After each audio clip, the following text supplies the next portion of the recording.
keywords on the video feed. That I would. Oh, okay, yeah. Okay. That's like the only thing. That's like my only job. So sure, yeah, I can do it. I think you're doing a good job. I know. All right. Hello, everybody. Welcome back to another show and tell. Today is an exciting one because we have two people here who also represent one entity, which means it's like having three guests, which is pretty cool. Also, we've got some fun community guests in here. I feel like we should give them a warm welcome back. We've got Julie and Allie here, alumni. Let's clap for them. What brought you guys out today? All right, look at that. They don't even go to school here anymore. Oh yeah, hey. All right, Tom's here too. Welcome, Tom. What brought you here? Tom's just here. Our friend Steve, he never even went to school here. He's back here. Let's clap for Steve too. So just so you guys know, the rest of the term, bring a stranger, get a round of applause. It's that simple. The room's pretty full. Just a few quick things. If you haven't been to the website in a while, or you're not on the email list, there are like so many insane workshops and stuff coming up in the next few months that are going to be really fun. UCDA is putting on a Business of Design conference at PSU, April 10th. And if you're a student, you can get super cheap registration for it. I think it's $25. Anybody confirm that? $25? Cool. But that ends soon. It might even be this weekend. So sign up really soon. There's posters all over the place in the building. There's a lot of really cool people speaking and leading workshops and stuff like that. March 10th, Good Additions is putting on a workshop with Jolby and friends. It's going to be about ideation and process, and it's going to be held at the agency Sockeye, just right across the river on Broadway. That'll be really fun, and it'll be kind of the first workshop that Good Additions has put on. So it'll be fun to be a part of the first wave of that. And again, all that information is on the website. And then March 27th and 29th, there's going to be, again at PSU, a crafting type font design multi-day workshop. It's pretty exciting. So check that out on the website too. And then, who are the sophomores in here? You guys feeling the heat? You guys feeling bad for yourselves because you have to go through the portfolio review? Well, our friend Max Miller says, suck it up, sophomores. It's time to start getting serious and get prepared. But luckily, there's info sessions and help sessions to make it not so awful for you. So look for these hanging all over the building, also on the website, also in the email. You're going to want to sign up for these soon before they fill up. And earlier is better. Plus, just a quick reminder, Tuesday, June 2nd is the drop-off date for your portfolio, in case you forgot. Anything else? Any other announcements? Did we hit it all? Sorry about the scary portfolio stuff. I just thought you guys should know. There's a portfolio review if they don't pass it. It's a public execution. Yeah, it's pretty scary. All right, cool. Well, let's move on. We've got Jenn and Mark here from IDEO. IDEO is an award-winning global design firm that takes a human-centered, design-based approach to helping organizations in the public and private sectors innovate and grow. Jenn Maer joined IDEO with over 10 years of ad agency creative experience and now leads brand-focused projects for clients as diverse as Campbell's, Marriott, and the National Campaign to Prevent Teen and Unplanned Pregnancy. Quick side note, there's a trailer in the park blocks that's offering free pregnancy tests. Did they follow you here? Or did you bring that with you? Everywhere I go. She just makes things happen. This is Go get awesome. tested, people. You can't be too short. That's right. She combines a passion for language with an obsession for pop culture and firmly believes the best ideas come to life during long walks or hot showers. When she's not writing or strategizing, Jenn fronts IDEO's all-employee rock band, which is, this says rather unfortunately, but I don't know about that, named Fishlocker. She didn't name the band. That's a good name, I think. But I haven't graduated yet. You guys are smart. Mark Delima is an interaction designer at IDEO, specializing in visual storytelling and interactive narratives. In the last 15 years, he's designed for nearly every medium, including film, animation, user interface, web, mobile, games, and site-specific installations. In 2004, he co-authored a book on Flash as part of the Show Me Flash series. Drawing from a fine arts background and an expertise in graphic creation, his hands-on approach to visual storytelling and interface expression continue to be the major focus of his work. He's also a co-founder with HP Mendoza of Ersatz Film, an independent digital film production collective and a medium for a variety of feature film and ethnographic projects. So I've been talking for a long time. If you guys haven't gathered yet, these people have a lot of accomplishments. So we should really give it up for Jenn and Mark from IDEO.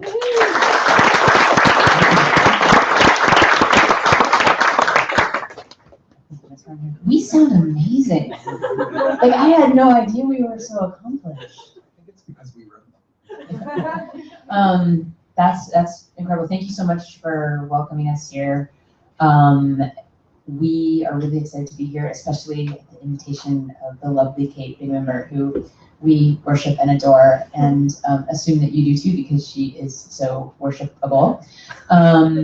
But as you may already be able to tell, we're extremely casual. I think this is, Mark picked this shot here, and it kind of looks exactly like us, which we are gonna talk with you guys and share some of our work and talk about what we do, but especially since we're sharing a mic, we just might pass it back and forth, and I'll probably interrupt him and he'll interrupt me, and we'll like keep it all very casual. And if you guys have questions, like shout them out. Like it's always weird to be in front of a big audience and it's dim and stuff like that. So We were marveling at our names on a poster everywhere. We're like, oh my gosh.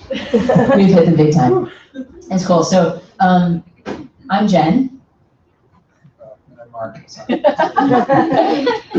And we work at this international design and innovation firm called IDEO, but you may actually wind up asking yourself, what is that? So quick show of hands, before the introduction that you just heard, who had ever heard of IDEO?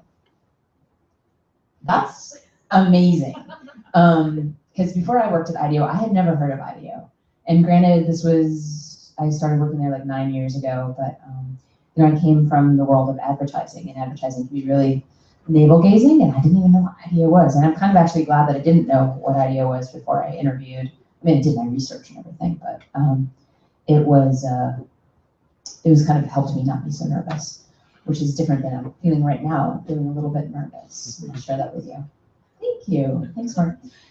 So can anybody kind of describe like what we do?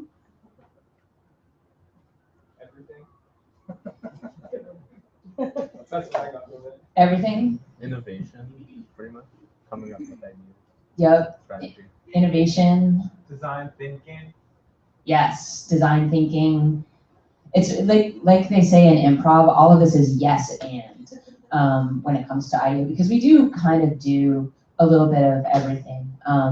Like all of the things that are up here that are sort of physical objects, things that we've designed, but we design stuff from stuff to systems, to environments, to services, to brands, to experiences, to organizations. Sounds like really, really, really broad, and it is. And I promise that we're going to get more specific as we go through this and make this tangible and understandable. But basically, we use design thinking, as you wisely called out, to figure our way through almost any kind of problem or thing that we need to solve for out in the world, and kind of make it better. I always say that what IDEO does is we help organizations figure out better ways to do stuff, and that stuff could be just about anything. So it all kind of started here, actually. Some of our founders were the designers of the first Apple mouse, the first laptop. So like the guy who figured out that the laptop should work like a clamshell, he was an IDEO guy. So we started with our roots in very, very physical and tangible things. And what we realized through the course of the last 30 years is that we can actually apply the things that we were doing to design those tangible things to very intangible things. So this methodology of design thinking works whether you're trying to figure out how should someone interact with a physical object, or how should they interact with something out there in physical space, or how should we interact with each other. So we're just applying the same methodology to entirely new kinds of problems. So you wind up designing stuff like this, which is a school system that we designed in Peru completely from scratch. So if you think about what a great leap that is from your core competency of making stuff to designing really, really complex systems that have never existed before. It's a pretty broad thing. And also recently, I'll give you this for. Yeah, and so about 3 years ago, we actually started a nonprofit organization that's now a separate, lives separately.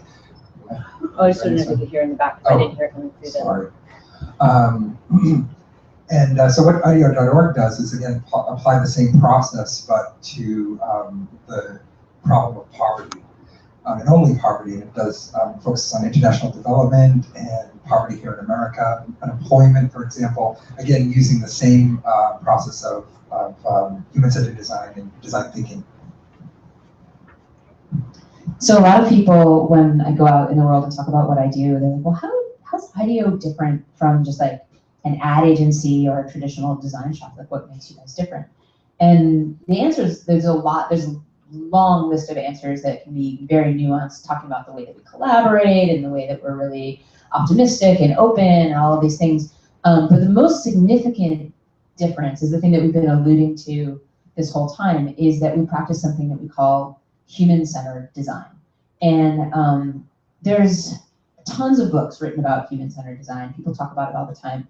But honestly, like everything that you could read in 10 different books boils down to this one idea, and it's really super simple. It's just that you're putting humans at the center of everything that you do. It's like, it really is that no-dust simple. So it's like before you go out and try and design something, you think about what do people actually need? So you're not designing just for design's sake or for your own pleasure, although that comes into it. You're really thinking about like, how is this going to be useful to somebody? How will they use it most effectively? What are the things that they don't even know that they need yet that we can uncover through our research that actually is going to make their life so much better, or their experience so much smoother, or whatever it is that we're trying to do so much cooler, even if they didn't even know to ask for. So it's all about being rooted in what people need. And sometimes when people talk about IDEO, you'll also hear this phrase, design thinking. And those terms are a little bit interchangeable in some ways, human-centered design and design thinking, because you kind of can't have one without the other. But basically, it works like this. Design thinking is just a process for solving problems that really aims for this sweet spot between desirability, viability, and feasibility, or people, business, and technical stuff. So it's like, we want to deliver something that it works for people, but it's also like viable for the business, and it's doable. And some people, other design firms and other consultancies and places will enter through a different path. We start with the people piece, but you can imagine there's lots of businesses out there who start, for example, with a technical piece. So they'll come out there and say like, hey, we just came up with this amazing new technology that does X, Y, Z, but we don't know like how will people use it? And that's a viable way to do it as well. You can totally come up with new technologies and not really know what is the real human need for it. But at IDEO, we always start that process through the lens of people first.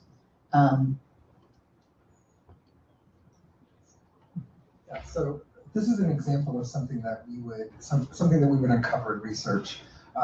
This is, let's say, a cashier using the scene in her plastic monitor to put credit cards in so she can see the identification. This is probably actually at a, that's it, exactly. I was thinking of either checking in for flights. But you can kind of see that this affordance that she's taking advantage of isn't what the monitor was designed for, but she's solving a problem bespokely and with things that are in front of her. These are the kinds of things that we look for. Here's another example of where the keyboard isn't designed to hold business cards, but you can sort of use it as a prop to prop up the card so that you can type. One more example is this here, where the person is keeping their coffee warm on the power block. These are the kinds of things that people wouldn't sort of maybe consciously discuss or think of as innovations, but they're all around us. We're solving problems all the time. So we're solving unmet needs all the time. And this is what we're trying to uncover when we do human-centered design. So how do you actually find out what people need? Traditionally, you would just ask them. And one of the things we try to be aware of is when we're very fortunate to be able to go into people's homes and talk to the end user and to find out what their lives are like. But what they say isn't the only thing that we're interested in. We actually want to be there present and sort of maybe observe the gestalt of everything around them, how they live in their world, how they solve their own problems. And to be able to holistically observe people so that we can figure out real solutions, real deep solutions that are embedded in their lives. Yeah, we always call this drawing the creepy pointing guy, and it gets used in a lot of our presentations to help our clients understand, because they'll say, well, we've done a ton of market research, and we know that people say blah, blah, blah, blah, blah, blah, blah. I'm like, yeah, I'm sure that they do say that, but the difference between what people say and what they feel and what they do and what they think is often like oceans wide. So how do we, as part of this observation of those images that you saw before is about starting to see what people actually do. A couple of really great examples of that I can share. One was a team that went in to go talk to this older woman. It was a project about prescription bottles, right? And they have those like child-proof caps. And they were doing some innovation work around that. And you ask this sort of grandma, so you imagine like this sort of 87-year-old woman sort of housebound in her home, if she has any trouble opening the prescription bottles. And she said, I don't have any trouble at all. And they're like, this doesn't seem right, like something doesn't quite add up. Now, if she'd been taking a survey or done traditional market research, it would have been like, check, okay, she does not have problems opening prescription bottles, move on to question 2B. But because we were in her home, we were able to say like, oh, cool, can you show us how you open the bottles? And she's like, no problem. And slowly she walks over to the kitchen and she takes her prescription bottle and she walks up to like an industrial meat slicer. And she takes the bottle and she holds it up there and takes the meat slicer and is like, saws the top of the bottle off. And this was her workaround for how to open her prescription bottles because she couldn't actually do it. She didn't have the dexterity. And so it's this perfect example of how just taking what people say at face value, you kind of miss a lot. Another example that I personally witnessed was working on a project for Campbell Soup. We were coming up with some like healthy food options for them. And we were asking people questions about their eating habits. And this example sort of brings to life how we all live these sort of stories that we tell the world that maybe are mostly true or not true. And we don't even know that we're doing it. So we asked this guy about the kinds of foods that he feeds his family and whether or not they had healthy foods or not. And he said, oh yeah, we're totally healthy. Always feed the kids healthy food. Yeah, no problem at all. But part of the research that we were doing in that project, this was a couple of years ago, we had flip cameras that we were giving out. This was before everybody had iPhones with easy video recording. And we gave them like tasks to video, like little missions to video throughout the week. And then we went back and visited them again and had them talk about the video that they had captured. And so throughout the week, he was taking videos of what he was feeding his kids and what he had in his kitchen and all this kind of stuff. And when we went back to talk to him, he was like, I completely lied to you and I didn't even realize it. Like, we do not eat healthy all the time. Like, I thought that we did, but when I actually was able to observe my own behavior, I'm feeding them crap to shut them up. So it was like a perfect example of how that think, say, feel, do is completely different. So this is an example that we like to show. This is one of our colleagues working on a healthcare project. And one of the things that we like to do is to immerse ourselves and try to imagine ourselves in the role or the person the end user that we're researching. And you see that he's lying in the bed holding a camera and reveals something about what the experience of a person in a hospital is. Something that none of the doctors would necessarily even think about, that most of the time they're looking at this kind of creepy ceiling. And again, their first reaction to this was, well, let's put stuff on the ceiling. But the point is not necessarily the solution. It's really this kind of context and this empathy you can have for the end user. This other example, this is another colleague of ours. He's an engineer, and this is a project for a textile project, and he's here in Southeast Asia learning how to sew. Again, we're often put on projects, we're not experts, and we sort of bring our ignorance in a way as our strength, and we can often see things that experts and people who are immersed in their domain might not notice. So how does it work? First, we research, and basically this is talking to the potential customer of the product. I realize I don't have to look over there. Yeah, it's right here. We try to talk to the potential customer of the product. So that involves like looking at interviews. Like you see a picture here, going to their homes, and as we discussed, looking at their behaviors holistically, contextual observations, group sessions. Sometimes we'll bring in people, similar people like moms of teenagers, and bring them into our studio and have a conversation, because that environment where people are around like-minded people can sort of generate a lot of interesting dialogue that uncover things. We do expert interviews, trying to, again, learn very quickly, because we don't really have a lot of time. Most of the projects are, let's say, 3 months max. And so we really have to understand the domain really, really quickly. Competitor analysis, often like what are our clients' competitors doing?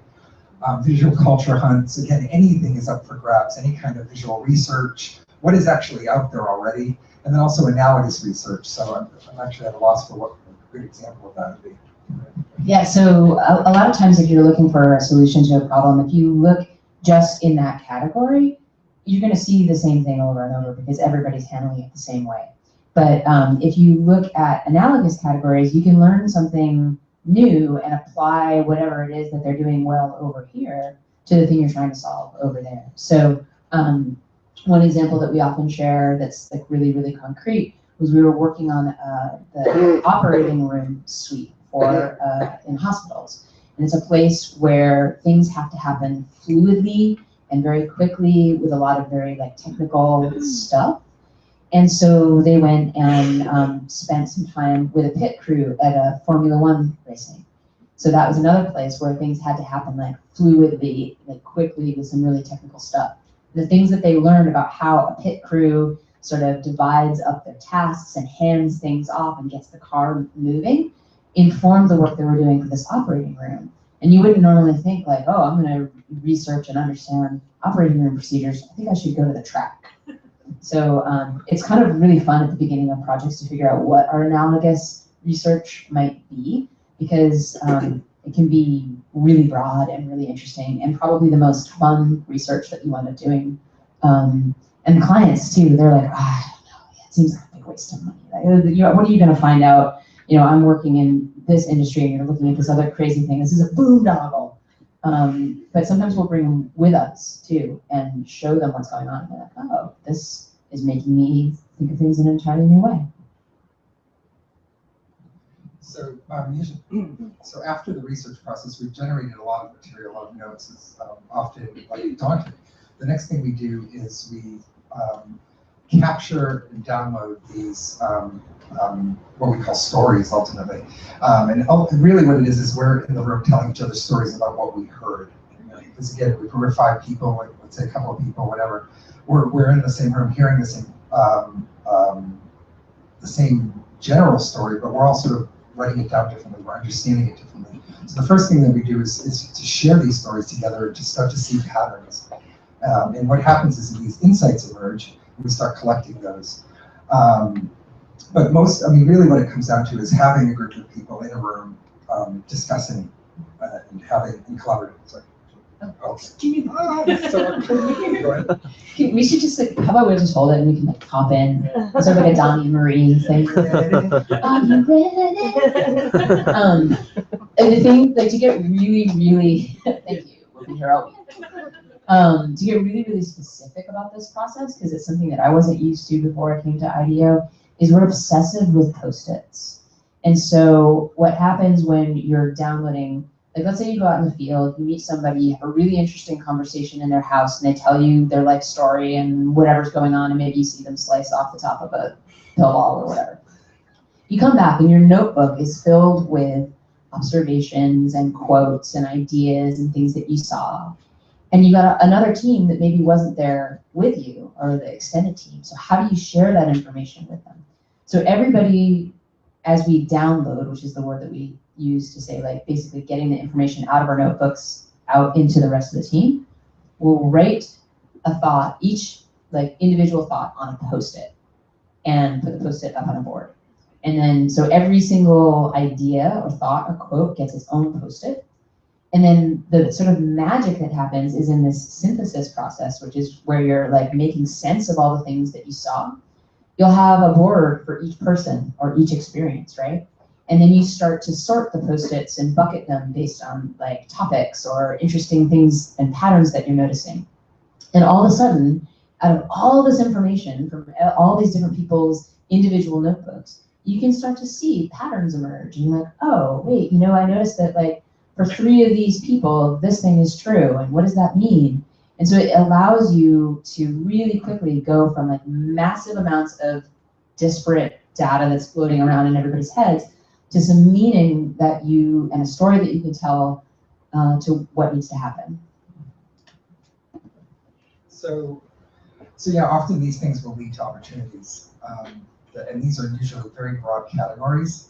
And what we use is this tool called How Might We? How might we, or how might we questions? How might we questions sort of lead us in the right direction toward concepts.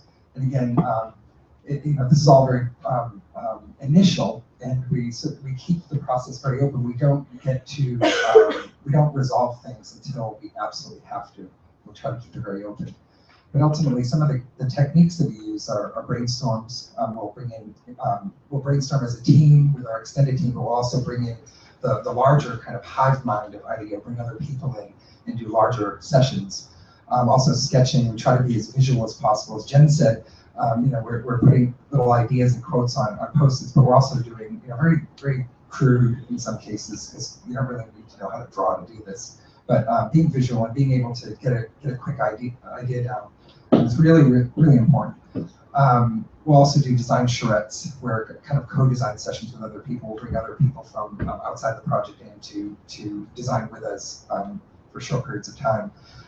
And then create stories around that and record them with storyboarding. And then ultimately we end up at some point having a lot of stuff to choose from, and we'll evaluate which things seem to have traction, and then start creating a presentation and go back to our client ultimately. And I think the last thing here is sacrificial concepts. I don't know actually why this is here, because it feels like it should be in research. Sacrificial concepts are things that on the first day of the project, we don't know anything. We'll brainstorm some concepts that feel like solutions to the problem we're being asked. And those are often, we get them out of our system, and we'll often bring those into the field during research just to have an artifact with which to interact with a research participant. It makes them feel more comfortable that they're not kind of like getting the 3rd degree. But it also, like I said, gets like that first, usually a bunch of bad ideas out of your system firsthand.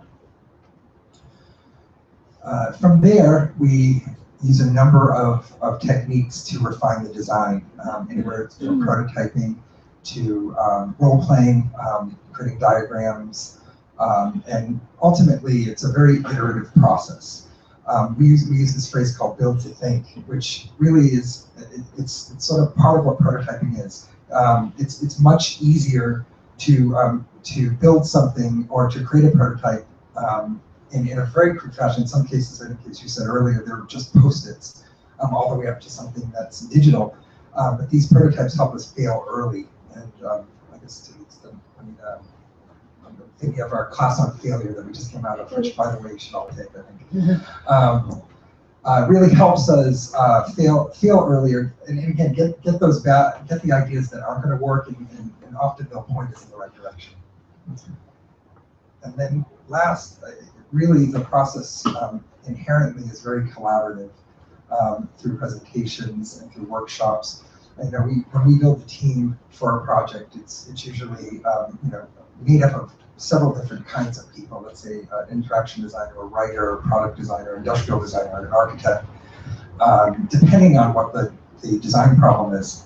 But throughout the process, because we're a consultancy, we're having to guide our clients along through this process that often is very scary to them, because we're actually in a very gray area. They don't come to us to implement design solutions. They come to us to sort of to resolve a gray area for them. I've got this technology, I don't know what to do with it. You know, what could it be useful for? Or we want to know what our brand is like in you know, will be like in 2020. What is the world going to be like in 2020? All these kind of really gnarly, difficult problems to solve. And so our clients often come in very skeptical, and we really have to, almost like the children, we have to give them the words that we want to hear back. And so, you know, we're going through a number of collaborative processes throughout it. And so, in summary, research is crucial to what we do. We talk to the user. It's the core of human-centered design. And then what is that synthesis of opportunities is what we do with that material and how we get to concepts, refining them, and collaboration is key. In other words, be inspired. These are kind of very high-level design principles for what we try to do.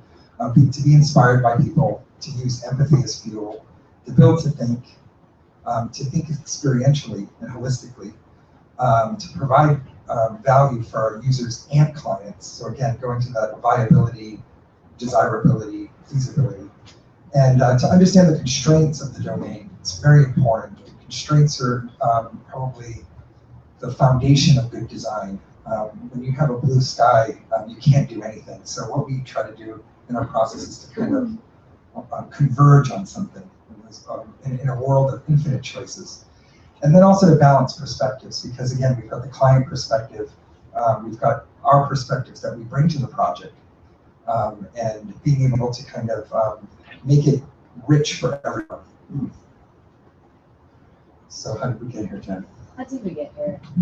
Yeah, that's a really good question. How do we get here? We kind of started to make a list of like, how did we wind up at IDEO? So I was a vintage clothing store manager at a place called the Big Bang. So I used to live in Portland. I don't know if you guys know Big Bang. Yeah. Back in the day, I managed the warehouse, which was the vintage part, not the one on the floor. Then I sold futons. Then I was a legal assistant. Then I did radio ad sales at KNRK, 97.3, wait, 97, I can't even remember. 97.4. I was creative services director at a radio creative boutique. Then I became an account planner in advertising. Then I was a copywriter. Then I became associate creative director. And then a friend of mine met a guy at a party who told her about the job at IDEO. She interviewed for the job, didn't get it, told me about it, seemed perfect for me, and I wanted at IDEO. And the reason that I actually put this long list of crap that I've done in my life into this presentation is not to, regale you with like all the weird stuff that I've done, but just to say that life after college is this weird journey. And I thought that I had to know what I wanted to do, like right out of school and just like dive at it, but I had no idea. And that is entirely okay. And I wish that someone had told me that. Because I figured out through this process what I really wanted to do. And I don't think I would have been able to jump directly to IDEO from what I was doing right out of school. So that journey is a really cool and valuable thing. And maybe you know exactly what you want to do and you land your dream job, and maybe you won't, and that's totally okay too. So maybe I'm just speaking to my former self, going back and what I wish I would have heard. So my list is longer only because I can never keep a job. Yeah, no, I did. I actually was a gas pumper for 2.5 years. Basically never intended to be a designer. I have a fine arts degree in, what's probably Paleolithic times. I graduated in 1997 late. And I have a degree in what was called electronic imaging, which was, again, this kind of hodgepodge of using software and code and anything, any kind of digital graphics software. I mean, I think I actually learned Photoshop 2.5. That was the first one. And it was all in aid of fine arts, though, not necessarily design. I never intended to be a designer. In fact, the print shop lackey, which was my first job in San Francisco for $7 an hour, was when I decided that was the fortuitous moment when I became a designer, because it was out of necessity to survive. And because where I was in the late 90s in San Francisco, there wasn't any, it was right before the first bubble burst. They just didn't have enough people. And so I actually got into macromedia because they didn't have anybody to test software. And it just so happened on my resume, I knew Director, which is now a defunct, well, macromedia is now defunct, but piece of software for making multimedia. And that was the only reason they hired me, because I used the software. So I became a software tester. And then 6 months later, Apple bought all of the technology. And it was a video editing software that they then became Final Cut Pro. So I did that for 2.5 years, but that experience was a misery, by the way. But that 2.5 years doing that taught me how to use a computer. I used some software, I dabbled here and there, I could do some HTML back when you could actually design a site without being an engineer. And then Apple taught me how to use a computer, taught me how to open it up and pull shit out and put stuff back in. And I feel like it was my sort of past as having a fine arts degree, using technology to kind of, in the aid of fine arts. Mostly it meant doing interactive pieces with naked people, so you could click on them and they would do certain things. So it was just all very, very scatological. But I think it was that fine art, the art of it, and then also the technology component that I learned working at Apple that kind of made me what I am today, which is an interaction designer, which you actually don't see on this list. My whole point of listing these other roles is because in the last 15 years, certain descriptions and certain types of jobs come in and out of favor. So again, I left Apple to become a Flash designer. I taught myself Flash back and forth on the train. And over the last decade, it went from interactive designer, UI designer, UX designer, screen designer, motion designer. All of these things have come in and out of favor. Right now, interaction design is hot. And I love it because it's sort of a catch-all vegetable drawer for whatever you might bring to what we do. As we described, we have, there are people who just code. There are people who don't code at all. Me, I'm more of a visual designer, visual design background, in aid of storytelling around products, services, or whatever it is we might do. I love the field because it isn't sort of pre-described. I mean, now you can go to school for it, but still, there are lots of different hats you can wear in it. And basically, my sort of nexus with IDEO was I was working for a small company, and we interviewed somebody we couldn't hire, and I discovered that she lived next door to me, and her husband worked at IDEO. And that was my sort of, So we've been talking a lot in the abstract. I thought we would get tangible real quick. And I'm going to bust through some of these favorite projects as well, because I know we only have till 1, and I want to leave some time for people to ask questions and stuff. And also wanted to shout out, there's a lot of stuff we can't share because of the kind of work that we're doing at IDEO about sort of imagining futures for companies that don't exist yet. Well, companies exist, but the futures don't. That we are under pretty strict NDAs. So there's lots of work we'd love to be able to share with you, but then we have to keep you. So quickly, one of the first projects that I ever led was a project for Courtyard, the hotel, Courtyard by Marriott. And this was something that taught me the value of prototyping. And I have a couple of images here. We were creating, the end goal of the project was to create a full-scale prototype of a new lobby experience in a warehouse. And we started out, this was our very first prototype of what we thought the podium that you check in should be. And this is a great example of how if we had actually gone with just straight to design something and put it out there, this was our guess about how big it should be. And it's way too big. It's obviously wrong. So you can see that on the right, starting to refine our prototypes, just building them quick and dirty out of foam core to get an idea, bring in a rolly cart and see how it fits next to it. And then eventually you see the final design of it existing in a real courtyard. So you can kind of see this whole process as it went through. And Mark and I actually worked together way before, oh yeah, it animates. This is before Mark even worked at IDEO on creating this big screen that would exist now in the lobbies of all these courtyards, sort of giving you a heads up of what your day as you walk into the lobby. So that's one really physical, tangible example of what we do. Another one, I've done a bunch of work for Anheuser-Busch, which is the people who bring Budweiser. And they wanted to make a non-alcoholic beer. Now, whether or not this was a wise idea, I have thoughts on that I shared with them. But to give you an idea of some of the level of resolution, we're creating brands. So this was an idea that we had about 1919. So this the same great beer we crafted during Prohibition, because they actually did make a non-alcoholic version. So we're helping them kind of imagine what could a product be that doesn't exist yet, and how I, as a writer, bring that to life. You think, like, what is a writer doing in a design firm? Is that I'll actually create stories to bring that to life. So I'll just read this really quickly. On January 16th, 1919, Prohibition banned the sale of alcohol in the United States.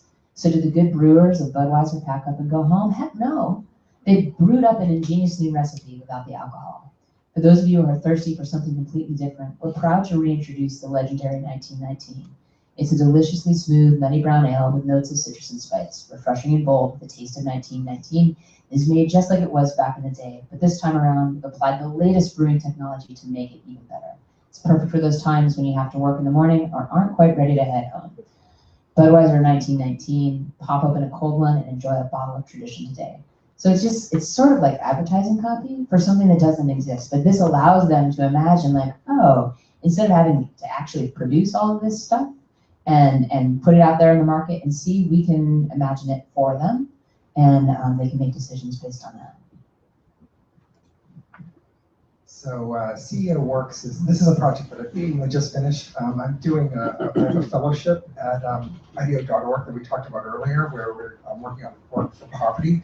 CEO is an organization, a national organization that provides transitional employment to recently incarcerated people. So what they do is they provide them immediate day jobs where they're picking up trash or cleaning up brush. And at the same time, they have this vocational support where they teach them interview skills and also the ability to work in the workplace, to socialize them to the workplace. Many of these people have never worked before. Some of them have been in prison for 30 years. So we were tasked with trying to figure out a way that to replace a paper process that they currently have, which is a little passport, and they bring it to the work every day, and at the end of the day, they're evaluated by these supervisors, and it's very demeaning. When we spoke to some of these people, it felt like kindergarten, like they had like the little thing pinned to them because they poked somebody or something like that during the school day. So what we wanted to do was to elevate the experience. Some of these people had never been asked their opinion. They've never been given any kind of. They've never been given any positive feedback at all. So we wanted to provide an experience that felt really professional, really slick, and respectful of them. The process we go through, though, is that we're constantly iterating, constantly. This is the level of drawing that I can provide. I feel very, very embarrassed in like the illustration school here. But you can see that it's like we're working on paper, or we're doing very crude digital prototypes. Again, this is sort of this was designed for Android, but you can see that it's very easy to mock up an Android screen, and put the JPEG in your photos and then show it to people. The other thing we do is to create a scenario. So again, you can kind of see that this is very provisional, very crude. You don't have to be like the best artist to produce these things. And here are a few screens. We basically had two different sets of people that we were designing toward. One were the supervisors who were evaluating these men. I say men because of 99.9% male. There are obviously women who go to jail. And then also the participants themselves, like being able to visualize that journey for them, to sort of see a template that they can complete. And then also one of the biggest challenges was, the biggest challenges of my career, I think, was to, this is the first time I felt like not really poised to create content for a community. So what we did, we discovered that really early. We wanted this to feel like something that they could relate to. So what we did was we collected a lot of affirmations and wisdom from people who had gone through the program already. So people who had been in prison, and delivered those as affirmations within the application itself. So this is currently being built right now. That's the wonderful thing about IDEO.org, is that everything goes to market. Whereas at IDEO often it's like, visions of the future and proprietary knowledge, everything is public. So I'm gonna probably skip through this stuff really quickly, and maybe we'll just cut to Cider, because I want to make sure that you guys have a chance to ask questions. But just to give you an example of the kinds of things we get to wrestle with, I just finished a project that was about reimagining what Judaism could be like and sort of welcoming Jews back to the table. Which is like to be actually able to design religion is kind of an amazing honor. And we can talk about that at another time. Mark and I worked together on Umpqua, which is a bank that you guys have up here and now down in San Francisco as well. So really thinking through like all of their banking products, services, and their brands. We got to touch everything, their space, their digital stuff. So I'm gonna skip all that. And then finally, we wanted to talk really quickly about Cider, which is a project. Hey, what's this going? There we go. Which is a project that I've been working on for going on 7-8 years. It is a site and system that we designed to help young women get on and stay on birth control until they're ready to actually have a baby. And the really, really super quick version of it is that what we discovered is really about tone and message more than content. Because when you're 21 years old, do you really want to talk about birth control? Or do you want to talk about sex and relationships? I'm voting sex and relationships. So how do we create something that's like an intervention that doesn't feel like health department bullshit? So you have things like these birth control reminders to help you remember to take your birth control. So instead of saying like, did you take your pill today? It says things like 62% of drivers have flirted with someone in a different car. Hands on the wheel and take your pill. And you're like, okay, that's interesting. It's coming from the brand's tone of voice, and I welcome that into my world. We did stuff like have a method explorer that actually lays out all the methods so you can see what they are and sort by, whether or not it's party ready or things that you don't have to worry about in the heat of the moment. And then the wonderful Kate Maer helped us with a ton of illustrations that live on the site and in videos that we created. So I'll play a couple of those for you.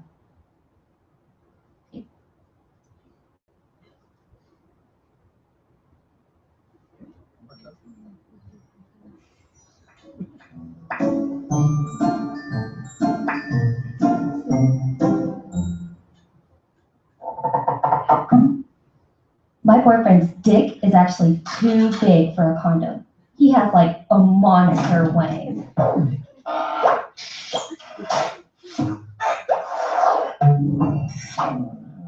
We tried the extra large ones, but he says they still don't fit right. So we just gave up.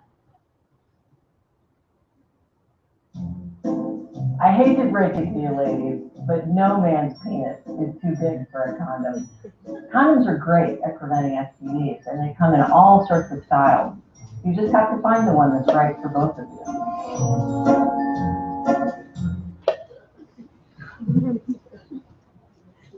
Should we do one more? We've done 27 of these. Yeah, we've done 27 different of these videos, which is kind of incredible.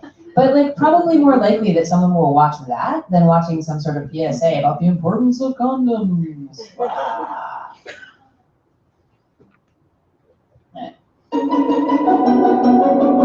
There's a long list of things I am willing to do to my body to feel sexy.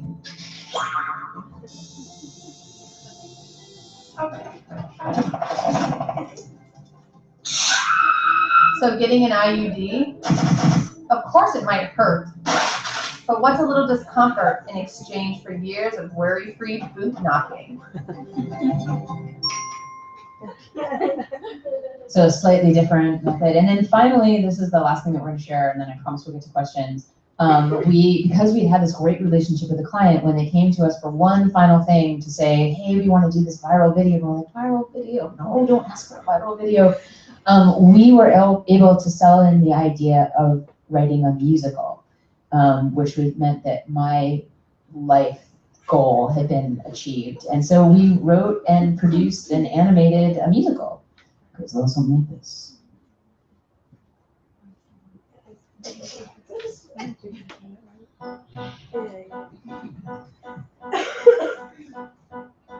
There comes a time in all of our days when we realize all different things that we left out or we left in.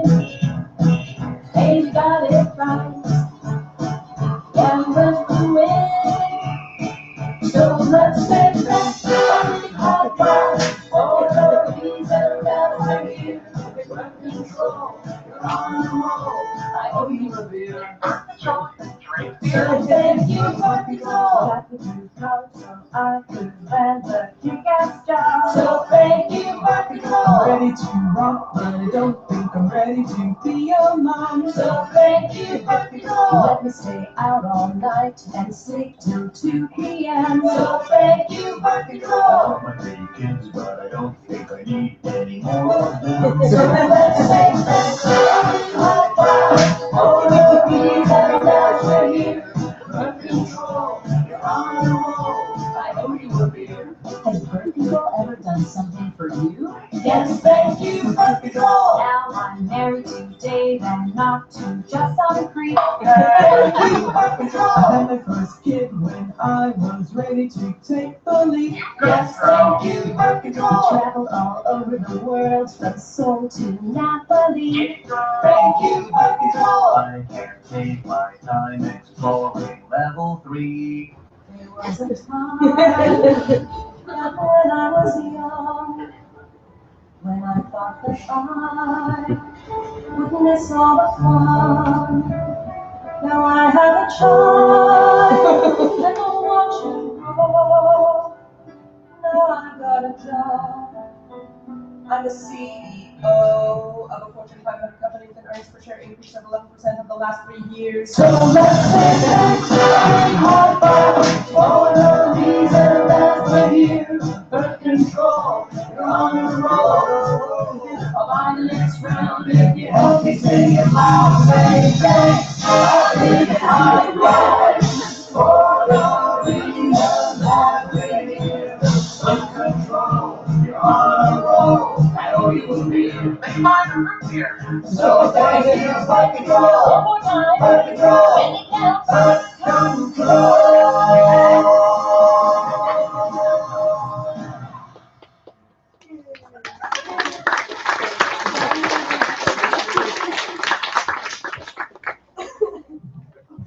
we're really long-winded, but now there's a few minutes for questions. What are your favorite failure stories? Oh,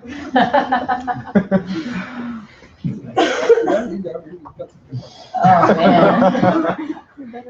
I fail every day. Like failure, we were talking about this in the failure class this morning. Like I feel like failure is built into the process at IDEO, so I don't even think of it as failure. Like we're constantly trying to figure out stuff and trying things that don't work. And yeah, like it's. Are you talking like in a personal context or like in a? I don't know. I feel like that would take a long time. But you showed us a bunch of really interesting, like, I figure successful projects. But every single thing that became successful here was a series of small failures along the way. And that's like a really important thing to remember, is that like it doesn't come out like perfect in the end. It winds up, you prototype something. Like the example of that picture from Courtyard, the very first, that giant box that I have a picture of me standing behind it. Like I can barely see over the top of it. That's a failure. Like we thought that was the right size. We built it. We're like, we are so freaking wrong. And then we refined from there, refined from there, refined from there. Actually, I have a recent one. It just sort of illustrates how our clients are often incredibly terrified. Sometimes their jobs are on the line. Sometimes they're just paranoid that we're like management consultants and we're trying to look for redundancy and they're going to get fired. None of that is true. And so we spend a lot of energy, a lot of time hand-holding and bringing clients along so that, again, so that they're with us along the way through what is a very gray area. And so I'm, as I said, I'm at IDEO.org for just under a year.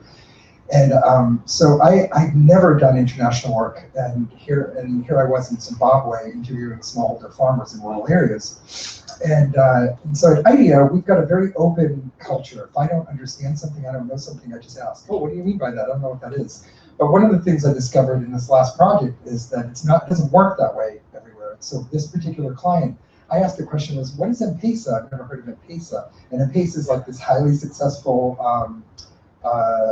digital money platform in Kenya. And he took that one question and extrapolated from that I was incompetent, that I wasn't briefed well enough, and actually threatened to pull the next project, which was in Cambodia. And so there was this like panic among us, like, oh my God, what are we doing? You know, I wasn't in any trouble or anything, but it was like, it made me realize how different it is out there, you know, than it is, let's say, in the comfort of IDEO, where, you know, again, fail early, be open, ask questions, etc. And that, I mean, for me, I felt like that was a failure on my part in consultantship, just to shut my fucking mouth. So obviously you guys, like all the different employees are very diverse, and that's kind of a big deal with IDEO. But what do you guys like look for in employees or with collaborators, or what's like a consistent theme? Yeah, I think, well, one thing that we talk about all the time is T-shaped. Oh yeah, so what do we look for in IDEO employees? And we definitely, we call it T-shaped people who have, so the broad part of your T is broad sort of things that you're interested in, things that you're capable of, but the deep part of the T is your expertise as a designer, whatever it is that you're bringing to the table. So like I am a writer, and that's the deep part of my T, but I also do all kinds of other brand strategy work, and I'm learning about like space and like interaction design or whatever. Those aren't my specialties, but that's the deep part. And then I think the other thing is we over-index on optimism, collaboration, and we really, really are very strict about hiring for no assholes. If you have like a white hot portfolio and you're the best designer at whatever you do, but you come in and you're a jerk, you will not get a job at IDEO, because we have to spend so much time together and it's really, really intense, and we don't want to work with people that we don't like. So oftentimes, you know, getting in the door is about having a decent portfolio, but making it to interview 2 or 3 or getting a job is like, you don't want to have a beer with this guy? And the answer is no, the people just don't get hired. I want to get out, actually. So there are 2 things. One is that it's often self-selecting. People who come in often leave. You know, so they don't even have to be fired or not hired. They will just not enjoy themselves. some people do much better in very hierarchical environments. The other thing I wanted to say is what I look for, and we interview people all the time, I look for just an emotional response. It's not just I did this, this, and this. I would want to hear, and I feel like it's general. We want the emotion behind it. We want to see the process. We want to see what did you do that cut you? What was the inspiration? Where did it happen? It's not rocket science. We just want to feel that you've got a passion. I think it's more important than where you went to school. There's a thought, Hannah. I have a question. When you're working on a project, how long does it typically last, and how many different variations of the project do you have to give the client? Like, what are the numbers of Oh yeah. So what are the length and what's the length and structure of projects? Is that kind of? If you have one project like the video that you created, how long does that take, and how many different variations do you have to do? Yeah, so how long does, let's say, a video like that take, or how many iterations? I would say that it varies quite a bit. There's kind of there's like a traditional project, which is approximately 3 months. But as you saw with Jenn, she worked for 8 years with that Cider, and is still working with them, with lots of different micro projects. I think we tend to have structurally 3 events. There's the kickoff meeting, and then we go into research. And then during synthesis, we usually have like an interim where we sort of present concepts. And then the client will, say yay or nay, or decide which one, we kind of discuss together which ones to focus on and define. And then we'll have a final presentation. So this video was unusual because with Kate, we had been working with her, Jenn had been working with her for many, many years. And she and I collaborated on 27 animations that Jenn wrote. But we already had a very smooth production cycle. We kind of knew how to work together. And so really it was just one brainstorm meeting, right? Yeah. And then 2 weeks later, for the most part, it was done.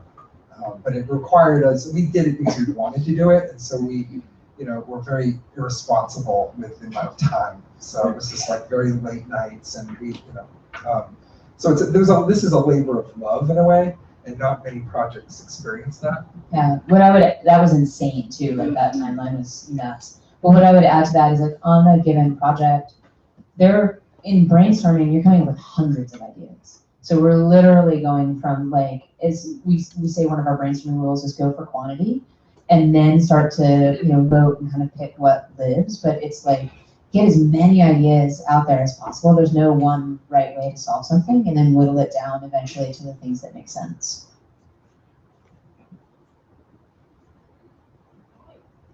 Thank you. Oh, we have one more question? Okay. Yeah. One last question. Can you tell us about the last time you had to say no to a client? The last time I had to say no to a client. I'm getting close to maybe having to say no to a client right now. My bedsider client has come to me with this idea for a grant, some money that they're going after, that they wanted to do this thing where they would create basically bedsider for guys by just reskinning bedsider. And I think it's a terrible idea. I don't think it's the right thing for the brand. I don't think it's the right thing for what we've created. I think there's ways to go about solving the issue of how do you design for sex education for guys, but it's not skin it. So I'm about to have a really tough conversation and say I know that you're asking us to do this, and I know that there's a lot of money on the line, but I don't think that it's the right thing to do. And can we reframe the problem? Is there a way that we can get to a really good project together? But doing it this way, I think if the project doesn't change and the brief doesn't change, IDEO will say no because it's not the right thing for us. Thank you guys. Thanks, guys.